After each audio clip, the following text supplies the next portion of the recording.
Have you ever wondered what the consequences of a wild horse roundup and removal might be? If so, this episode of Freedom for Wild Horses is for you. I'm your host, Carol Walker, and let's get started. Welcome to the Freedom for Wild Horses podcast, the place to find out about wild horses in the American West and what you can do to help them stay wild and free. If you love wildlife, wild horses, and the freedom that they stand for, this show is for you. I'm your host, Carol Walker. Let's get started. The White Mountain Roundup concluded on August 19, 2024. The BLM did the minimum in complying with NEPA, reusing the environmental assessment that was used for the roundup in 2022, and used an outdated population count that was done in November 2022 before the horrific killing winter of 2022 to 2023, when so many horses in Wyoming died. All of the horses that came out of the winter were very thin in May. Mares aborted their foals, and the foaling rate was not the 20% the BLM projected in 2023 or even in 2024. I don't think it is a coincidence that in the past, the Rock Springs Grazing Association had paid for every population count in the checkerboard herds and had had an association member in the plane. And now when I asked why the BLM did not do a new count before the roundup, they pleaded a lack of money. And when I asked if they were going to do a count after the roundup to make sure that they had not taken the herd below the low appropriate management level of 205, the wild horse lead told me he'd do a count maybe in a year.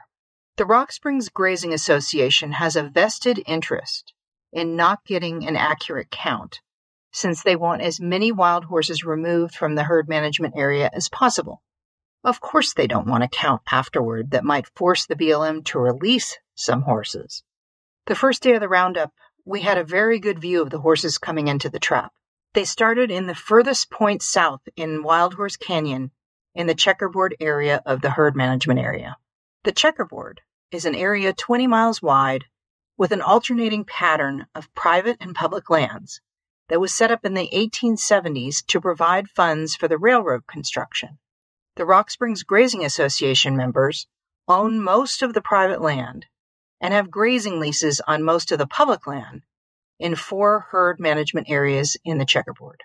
Last year, the BLM revised its resource management plan for the herds in the checkerboard, zeroing out Great Divide Basin, Saltwells Creek, and half of Adobe Town.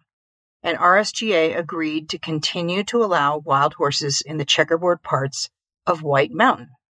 Well, when I went to the oral argument for our case to stop the zeroing out of these herds, RSGA's attorney, Constance Brooks, said that in May 2023, RSGA revoked consent to have wild horses in White Mountain, and the BLM would be revising the resource management plan in January 2025 to reflect that, i.e., turn the herd management area into a herd area managed for 0 wild horses.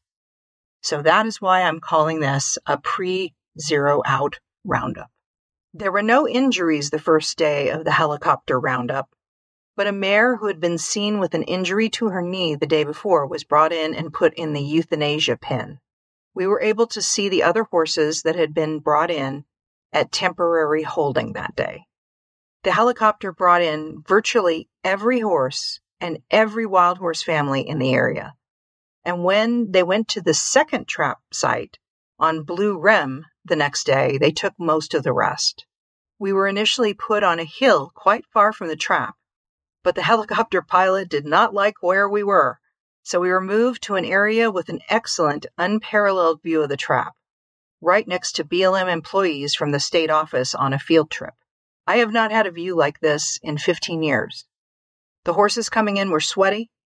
Many had been run for a long time. There was a teeny tiny foal who got separated from its mother, but a wrangler got close and let the foal snuggle up to him while he led him to a separate pen where he'd not get trampled by the other horses. We were allowed to visit the horses in a temporary holding facility that was on public land in the northern part of the herd management area after waiting for 4 hours. The foals had all mothered up, meaning they found their mothers after being trailered separately for safety. I was told by the wild horse lead that a buckskin stallion had started rearing up as though testing the panels in temporary holding for height. Then he leaped out of the pen, snorted at the BLM staff and contractors, and took off. Day 3, we were moved to another trap just a couple miles from temporary holding in the northern part of the herd management area. In White Mountain, it's like 2 separate herds who almost never mix. The southern herd gets the most human viewers, including the tourist loop tour area, and the horses are mostly used to people. Their colors are predominantly bay and sorrel. The northern herd has roan pintos, buckskins, palominos, Appaloosas, a veritable palette of colors. Both parts of the herd have the rare curly horses that only exist in one other herd in Wyoming, and there's a handful in Nevada. There were families that escaped, and 2 Palomino stallions who just refused to go along with pressure from the helicopter. Our view of the trap was non-existent. This is a more normal view for a roundup these days. We were able to see the horses running into the lead up to the trap only. The trap was a mile away. The last 3 days were at this bad observation site. We had one colorful family run around behind us. We had a foal get separated from his family who are moving fast, and the helicopter turned the family to catch up to the foal. We waited a mile from temporary holding for our opportunity to see the horses there. I was startled to look up and see what I first assumed was a Palomino mare and foal moving in front of our vehicles. As I got out and got my camera, we saw that these 2 were 2 young colts, a yearling or a 2-year-old, and a colt foal. They had clearly gotten separated from their family during the roundup and were staying together for company. Families are destroyed in this devastating roundup. On day 4, the first group had 2 tiny, probably week-old foals in the group. One of the foals kept getting left further and further behind. We were all rooting for him to catch up, but finally a wrangler on foot came out, as well as a wrangler on horseback, and they very slowly encouraged him to finally move into the trap. In the hardest-fought battle of the roundup so far, 2 families of 20 horses got driven to where we could see them. A tiny buckskin foal fell back and was out of sight of his family, but he kept moving in their direction. The whole group kept turning away from the trap and kept getting driven back over and over again. They were getting more and more tired. The pilot pushed the group toward the foal, and he jumped back in behind. It took about 30 excruciating minutes before they were finally pushed into the trap. I have to say that the pilot and the contractors did a good job preserving the safety of the horses as they captured them. I am not at all saying that I agree with what was done. First of all, there should not be helicopter roundups in July or August, because it's still foaling season. I saw at least 7 foals that were a week old. They should never be run for miles chased by a helicopter. There were no injuries or deaths caused by the roundup. However, there were 11 deaths. These were wild horses put down for pre-existing conditions. One mare was spotted with a knee injury the day before, and she's the only one I have a photo of. It is up to the BLM wild horse lead to determine which horses to euthanize. He consults with a vet on at least some of these. However, there are no photos, and I did not see these horses before they were put down. A clubfoot, in my opinion, should not be a death sentence, but it's a condition in the BLM guidelines that can merit it. On day 5, the roundup continued with 50 more horses to go, including the very last families from the southern part of the range. They had been driven a long way. There was no temporary holding tour because they were shipping the captured horses right away to the corrals at Rock Springs. When I arrived there, it was a horrifying sight. Almost every single wild horse in the White Mountain herd was there. There were stallions calling out for mares, mares calling out for foals. And as the feed truck brought the hay, the horses running away from the truck. In the mare foal pen, there were foals lying flat on their sides, exhausted. All those beautiful wild horses.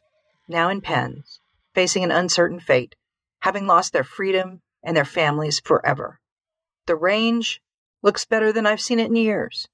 There's no range degradation harming the land due to the horses.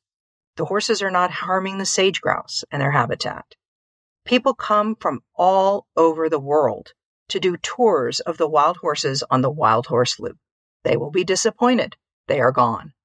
For what? It is so Rock Springs Grazing Association can have their way and eradicate wild horses from the checkerboard and all of the public lands that horses roam on, so their cattle and sheep can get every last blade of grass, undisturbed by the presence of wild horses. I went back early the next morning to the corrals, and the cries of the horses continued. It was so hard to see them there. I contacted the corrals to talk to the staff member in charge of adoptions. He said they would let the horses settle down for about 2 weeks and then begin processing them. This includes putting each one in a squeeze chute to get a neck band and a freeze brand, take blood for a Coggins test, and give vaccinations. The stallions will be gelded later, and their recovery time is at least 2 weeks after being gelded, if it goes well. He expected all the processing to be done by mid-September or later. I asked if there would be any in-person adoptions, and he said yes, and also adoptions in the online corral as well. The mares would be offered first, then the stallions later. I asked if any would be shipped out somewhere else right away, and he said maybe in a couple of months. I will be letting people know as soon as I hear of any scheduled adoptions. What are the consequences for the wild horses of White Mountain? Families are broken up and scattered. The genetic viability of the herd is in jeopardy.